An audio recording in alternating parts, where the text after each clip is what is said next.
Ходил корабль берегами, встречая множество земель.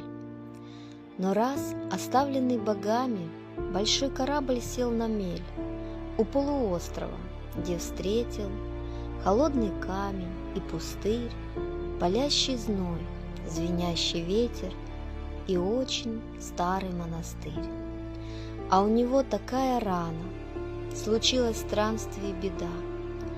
Забрало море капитана, не знает жалости вода.